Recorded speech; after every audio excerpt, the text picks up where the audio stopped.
नमस्कार, मैं अनूप दत्ता, न्यूज़ संघर्ष आज तक। दोस्तों, वैसे जहाँ पे इस वक्त मैं खड़ा हूँ, मैं बड़े असमंजस में हूँ और कश्मकश में हूँ कि नव वर्ष की आप लोगों को बधाइयाँ दूँ, शुभकामनाएँ दूँ कि नहीं दूँ। फिर भी चलिए, सबको हम नव वर्ष की हार्दिक शुभकामनाएँ देते हैं हमारे न्यूज़ संघर्ष आज तक की ओर से। और वजह ये रही, अभी मैंने जो ज़िक्र किया, बधाई दूं कि ना दूं, मैं इस वक्त छोलदारी के बछड़ा पहाड़ जो क्षेत्र कहा जाता है वहाँ खड़ा हूँ। और पिछले दिसंबर महीने में 26 तारीख को एक दुखद घटना घटी।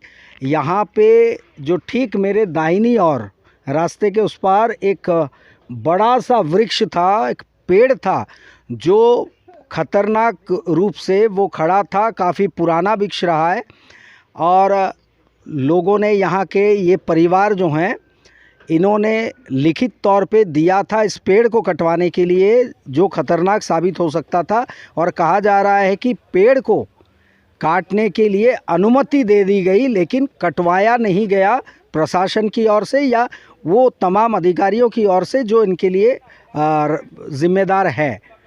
और जानेंगे वो पूरी घटना क्या हुई, ज़रा इनसे, जो परिवार के हैं, उनसे जानने की कोशिश करते हैं। हाँ, अपना नाम बताइए। मेरा नाम बासंती बारोई।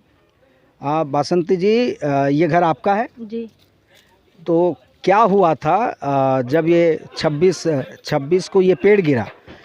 उससे पहले आप लोगों ने पत्र दिया था डिपार्टमेंट को, क्या हुआ था? जी, पंचायत में हम लोग बोले थे कि पेड़ कटाओ, पेड़ गिरेंगे। पहले भी एक डाली गिरे थे, मेरा घर तक पहुंच गया था, घर के ऊपर नहीं गिरा था, मतलब आंगन से था। वो टाइम से हम लोग बोलते आए, तो बोले कि अभी तो फंड नहीं है, हम लोग कैसा कटाएंगे। तो अभी उस टाइम तो नहीं कटाया, फिर बाद में अभी गिरा है, टूट के गिरा है घर का ऊपर ही। और ये टूटने के बाद जो डाल है वो आपके घर के ऊपर भी गिरा? घर के ऊपर एकदम अंदर तक एकदम टूटा है, एकदम डैमेज हो गया। वो भी हम आपको दिखाएंगे कि कितना डैमेज हुआ है, घर कितना क्षतिग्रस्त हुआ है। इसके बाद सुनने में आ रहा है कि आप लोगों को काटने के लिए परमिशन दिया गया था। जी, दिए थे, लेकिन हमें तो हम किसान है, हम तो उतना पैसे से कटा नहीं सकते। 25,000 30,000 ऐसे बोलते हैं, तो हम कटा नहीं सके, इसलिए हम पंचायत को बोले थे, लेकिन वहाँ फंड नहीं है करके बोले। तो इतना में तो अभी 2-3 महीना हो गया वो आके जो ऑर्डर जो दिए थे, तो अभी तो गिर गए। ये बहुत गौरतलब बात है कि आप दृश्य में देख सकते हैं, तस्वीरों में, कि ये पेड़ जो है बहुत पुराना पेड़ है और ये पेड़ वो खतरनाक स्थिति में था। और पेड़ की गोलाई से आप अंदाज़ा लगा सकते हैं इसकी ऊंचाई क्या रही होगी, इसकी टहनियाँ कितने दूर तक फैली होगी। अमूमन एक पेड़ कटवाने के लिए लोगों को अगर अपने जेब से देना पड़ता है तो 25 से 40 हज़ार तक का खर्च आ जाता है प्राइवेट में। लेकिन क्यों नहीं वो डिपार्टमेंट, कंसर्न डिपार्टमेंट अपने कंसर्न क्षेत्र के या तो अगर म्यूनसिपल है म्यूनसिपल से, या अगर पंचायत क्षेत्र है तो पंचायत से, क्यों नहीं तालमेल बिठाकर ऐसे पेड़, ऐसे डेंजरस पेड़ जिससे लगभग तमाम क्षेत्र के लगभग कई घरों को नुकसान हो सकता है, जानो माल का नुकसान हो सकता है, लेकिन उनके तरफ से समय रहते हुए भी, ये फंड की दुहाई देते हुए, लोगों की कमी की, लेबर की कमी की दुहाई देते हुए काटा नहीं जाता और परिणाम स्वरूप ये होता है। और इसके बाद हम जानेंगे यहाँ मौजूद इनसे, जो घर के मालिक है। अब नाम बताइए। प्रेमानंद बारोई। प्रेमानंद जी, आपको खुद काटने के लिए बोल दिया गया था ये पेड़? हाँ, आपको काटने के लिए, लेकिन आप नहीं काट पाए? नहीं काट पाए। क्यों?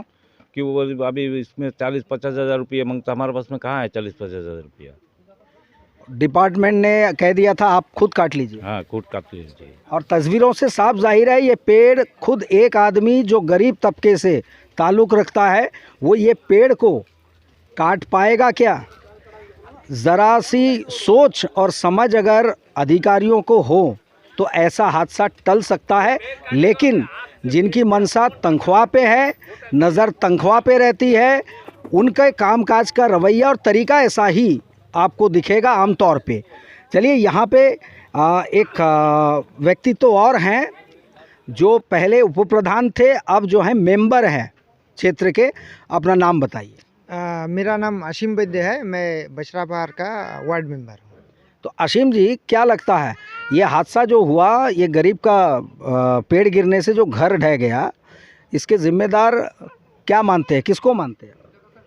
इसका जिम्मेवार तो कंसर्न डिपार्टमेंट है। परमिशन जब दे दिया सर, ये हाई कोर्ट का ऑर्डर है कि जो पेड़ जिस डिपार्टमेंट के अंदर होता है, जैसे रेवेन्यू डिपार्टमेंट होता है, फॉरेस्ट डिपार्टमेंट होता है, तो ये पेड़ दो ही होता है। जैसा हमारा रास्ता है, इससे अगर 2 मीटर का अंदर होगा तो APWD का कंसर्न में आता है, और अगर उससे दूर होगा तो फॉरेस्ट का कंसर्न में आता है। तो वो हिसाब से जो है, अगर वार्डर हो जाता है तो वो डिपार्टमेंट को कटाना चाहिए। अच्छा, और एक चीज़ आपने गौर किया होगा, ये पेड़ घर पे गिर के आदमी को मार सकता है, इंसान को मार सकता है, घर को नुकसान कर सकता है, तो कोई कार्रवाई नहीं होती। लेकिन आप अगर अपने घर के लिए अगर उसी पेड़ से डाल या खूंटा के लिए आप काट ले लकड़ी, तो आप पे तुरंत कार्रवाई हो जाएगी, आपको स्टेशन में बैठा दिया जाएगा। ऐसा है ना? ऐसा है, ऐसा है। इस पे तुरंत कार्रवाई होती है। हाँ, कार्रवाई हो जाती तो अफसरों पे भी कार्रवाई होनी चाहिए। होनी चाहिए, होनी चाहिए जी। तो आगे से आप क्या कहना चाहेंगे डिपार्टमेंट को कि ऐसे और भी तमाम आपके क्षेत्र में होंगे? हाँ, मैं ये कहना चाहता हूँ कि डिपार्टमेंट कार्रवाई करती है घटना होने के बाद, अभी लेकिन कार्रवाई होना चाहिए घटना होने से पहले। तो अभी देखिए, हमारे सामने ही ये देखिए एक पेड़ है, ये पेड़ अगर गिरेगा तो ये जो कैमरामैन जरा उस पेड़ को जरा दिखाइएगा, बहुत जिस बड़ा पेड़ का बड़ा जिक्र पेड़ कर रहे हैं सामने, वो घर का ऊपर, जी ठीक, घर के ऊपर पीछे ये हाँ, पेड़ आप देख सकते हैं। हाँ, ये भी, हाँ, हाइट और हाइट है। और खतरनाक स्थिति हाँ, में ये पेड़ भी खड़ा है। चलिए, अब हम आगे बात करेंगे और जानना चाहेंगे, यहाँ और पेड़ है, इसके लिए भी कार्रवाई होगी, लेकिन जवाब आपको वही आने वाला है। जी, अभी ये पेड़ है सर, ये पेड़ जो है ये घर में भी गिर सकता है, उसका वो बगल में और एक घर है, वो उसमें भी गिर सकता है। इसके लिए हम लोगों ने लेटर लिख के दिया परमिशन की है, लेकिन अभी तक परमिशन मिला नहीं है। और जब जो हम बात बोल रहे थे कि घटना होने के बाद डिपार्टमेंट खर्चा करता है, अभी जैसा ये घर का ऊपर गिर गया, अभी डिपार्टमेंट इनको कुछ पैसा देंगे, मुआवजा देंगे, तो ये पेड़ कटाने में 20-25 हज़ार खर्चा होता, लेकिन अभी मुआवजा में लाखों रुपया जाएगा। लेकिन नुकसान भी हो गया, लेकिन नुकसान अगर जान का नुकसान हो तो वो तो भरपाई नहीं है, तो उसमें से अगर 25,000 खर्चा करके पेड़ पहले कटा दिया जाता, मतलब वो इंतज़ार करते हैं, मुआवजा का पैसा निकालना होगा तो कैसे, पहले मरने दो। हाँ, ये तो बात ऐसे ही है, नहीं तो वो पैसा अटका रहेगा, वापस चला जाता है। जी। लेकिन अभी घटना घटने के बाद कुछ डिपार्टमेंट इनको कुछ हेल्प किया है, जैसे हमारा फॉरेस्ट डिपार्टमेंट है, हमारे जिला परिषद अध्यक्ष परमिला जी ने फ़ोन किया PCC आपको, उन्होंने तुरंत ये पेड़ गिर चुका है अब? नहीं, पेड़ गिरने के बाद, हाँ वही है, पेड़ खड़ा था तो फ़ोन नहीं गया, गिरने के बाद डैमेज हो गया, खबर दिया गया।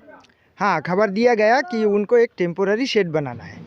तो टेम्पोररी शेड बनाने के लिए हम लोग को खम्बा बल्ली चाहिए, जैसा आप बोले कि हम लोग काटने जाएगा, उसके लिए परमिशन पूछा गया? नहीं, परमिशन नहीं पूछे, उनके बोले कि ये परिवार को तुरंत रहने के लिए खम्बा और बल्ली चाहिए। तो फॉरेस्ट डिपार्टमेंट में एक दिन बाद ये देखिए घर जो बन रहा है, तो कटवा देते तो ये रहने के लिए शेल्टर की ज़रूरत ही नहीं पड़ती ना? नहीं, वो क्या तो कहते हैं? वो तो नहीं पड़ती, वो तो नहीं पड़ती। तो मानते हैं ऐसी ही सिस्टम से चल रहा है? हाँ, ऐसी सिस्टम से चल रहा है। चलिए, बहुत शुक्रिया। और आपको बता दें, ये दृश्य, ये देखिए नज़ारा, उससे पहले हम ज़रा घर का डैमेज को हम दिखाने की कोशिश करेंगे। ये आप देख सकते हैं, यहाँ पे कैमरामैन ज़रा फोकस कीजिएगा, ये जो है, ये देख सकते हैं पूरी तरीके से, ये जो उसके डाल हैं, वो डाल इनके घर के ऊपर आकर गिरी थी, जिसकी वजह से ये पूरा घर यहाँ पे डैमेज हो गया था। और अब जो इनकी मदद के रूप में जैसे कहा जा रहा है, और अभी अभी इस वक्त में मैं आपको दिखाने जा रहा हूं जो तमाम लोगों ने, डिपार्टमेंट ने, जिला परिषद ने, इन्होंने हाथ बढ़ाया मदद के लिए इस जो पीड़ित परिवार है। और ये जो घर इस वक्त में बनाया जा रहा है, तो ये जो है हमारे जंगली घाट के, आप लोग आमतौर पे देखते हैं गुज़रते वक्त, संत निरंकारी सत्संग भवन, संत निरंकारी सत्संग के जो वॉलेंटियर्स हैं वो ये जो हैं समाज सेवा के रूप में उनको ये घर बनाकर दे रहे हैं। उनके वॉलेंटियर्स यहाँ मौजूद है, तमाम गांव के लोग हैं, मेंबर मौजूद हैं, एक सेवा मूलक कार्य में वो लगे हुए हैं। और ये जानकारी हमें मिलने के बाद हम यहाँ पहुँचे और एक तरह से आप कह सकते हैं कि ये भावना लोगों में है। और हम उम्मीद भी कहीं ना कहीं करते हैं, बार बार गुजारिश करते हैं, ये एडमिनिस्ट्रेशन के जो डिपार्टमेंट हैं उनके अधिकारियों के भीतर भी ये भावना जागृत हो और वो समय रहते कार्रवाई कर ले, तो ये दिन और ये दृश्य हमें देखना नहीं पड़ता। किसी भी गरीब को, किसी भी गरीब तबके के परिवार को ये दिन देखना नहीं पड़ता, जो इस वक्त में हम जनवरी के 1 तारीख को इस वक्त यहाँ पे मौजूद है इस दुखद घटना का कवरेज के लिए। चलिए हम यहाँ एक और बुज़ुर्ग मौजूद हैं, नाम बताइएगा। राम सिंह यादव। तो यादव जी ये बताइए, ये जो हादसा हुआ उसके बाद तमाम क्या क्या बातें सामने आई? सामने तो महात्मा असीम जी को भेजा गया मिशन के तरफ से, देखिए क्या हो सकता है। तो महात्मा जी असीम जी आए, सर्वेक्षण करके बताए कि फिलहाल तो ये जो संत निरंकारी सत्संग के हैं, हाँ, निरंकारी सत्संग की रिपोर्ट की है, वहाँ से आदेश हुआ सत्यनारायण जी का जी। इसके बाद तैयारी शुरू हो गई, फॉरेस्ट से खूंटा खंभाया है और मिशन के लोग आपस में सहयोग करके ये टीना वगैरह प्रोवाइड किए और सेवादार मिलके स्ट्रक्चर को कल पूरे दिन सवेरे 9 बजे से लेकर रात 8 बजे तक काम किए। स्ट्रक्चर खड़ा हुआ, सीट मारी जा रही है जी। इसके बाद ये हैंड ओवर हो जाएगा। तो हम लोग मिशन की तरफ से सदगुरु माता सुदीक्षा समिंदर हरदेव जी महाराज के रहनुमाई में स्पिरिचुअल नॉलेज भी प्राप्त करते हैं सेवापूर्ण सत्संग के माध्यम से। और अड़ोस पड़ोस में कोई नेचुरल कैलेमिटी होने पर, वो चाहे सुनामी का हो, चाहे लाकबंदी का पीरियड आया था कोरोना की वजह से, चाहे इस तरह का कोई किसी का आग लग गया या नेचुरल कैलेमिटी की वजह से डैमेज हो गया, तो उस समय मानवीय सहायता मिशन का पहला धर्म है, वो भी होता है निस्वार्थ भाव से। एक खास बात, मैं एक पहलू इनके सामने रहते हुए मैं कहूँ, जो व्यक्तिगत रूप से मैंने देखा है और हम सब ने देखा है कि मानव सेवा के हर क्षेत्र में संत निरंकारी सत्संग जो हैं वो कार्यरत है। और एक खास मौका होता है साल में, वर्ष में एक बार ब्लड डोनेशन कैंप। वहाँ पे मैंने पहली बार ये एक्सपीरियंस किया, तजुर्बा किया कि वहाँ पे जब ब्लड डोनेशन कैंप चलती है उस वक्त में जो महिलाएं होती हैं, महिलाओं में पुरुष और महिलाओं में होड़ लगती है। ये बहुत खुशी की बात है कि महिलाएं जो है पहले रक्तदान करना चाहती है पुरुषों से पहले। ये मैंने संत निरंकारी भवन में ये मैंने प्रत्यक्ष रूप से देखा है और ये कहीं ना कहीं हमें, हमारे मन को प्रेरणा देती है कि हम भी समाज की सेवा के कार्य से जुड़े। क्या मैंने जो कहा यादव जी, क्या बिल्कुल सही है? बिल्कुल सही है। वो जो ब्लड डोनेशन का कैंप होता है, इसके अलावा सफाई अभियान होता है जी। बाबा जी के जन्म बर्थडे पर, तो वो हम लोग जगह जगह चुन के, जहाँ से एडमिनिस्ट्रेशन लोकल बोलता है कि सेवा की आवश्यकता है, सफाई अभियान भी चलाते हैं। बाबा जी के बर्थडे को हम लोग सफाई अभियान के तौर पर मनाते हैं। और इस समुद्र के किनारे वृक्षारोपण भी एक साल हुआ था। बहुत कुछ होता है। यहाँ हॉस्पिटल की सेवा हुई और जीबी पंथ हॉस्पिटल का कई बार से कर रहे हैं हम लोग सफाई अभियान बाबा जी के बर्थडे पर। और इस तरह से कोर्ट का भी एक बार किए थे हम लोग, सिविल कोर्ट का। और हर जगह सेवाएं जहाँ पर आवश्यकता होती है, लोकल एडमिनिस्ट्रेशन बोलता है कि आप लोग आके बड़ी से सेवा कीजिए, तो सेवा होती है, फ्री ऑफ कॉस्ट होती है, निस्वार्थ भाव से होती है। जी जी, ये सेवा भावना सभी में बरकरार रहे। बहुत बहुत धन्यवाद। और आप बताइए, ये जो संत निरंकारी सत्संग भवन के द्वारा आपको ये मदद पहुंचाई जा रही है, सेवा कार्य इनकी ओर से हो रहा है, आप क्या कहना चाहेंगे? क्या आपको क्या लग रहा है, महसूस क्या हो रहा है? ये तो इन लोग बहुत मदद किया हमको। इन लोग अब सुन के, खबर सुन के सब कोई आए, टीना उना सब एक बना के सब सेट करके देके गया इन लोग। तो और कोई जगह से हमको मदद मिला नहीं जी। कोई पंचायत से भी नहीं, कोई अभी तक कोई आया भी नहीं ठीक से देखने को, कोई कुछ। अभी भी घर टूटा पड़ा है, तो हम कहाँ जाएंगे? तो इन लोग जो मदद किया, ये तो बहुत शुक्र है।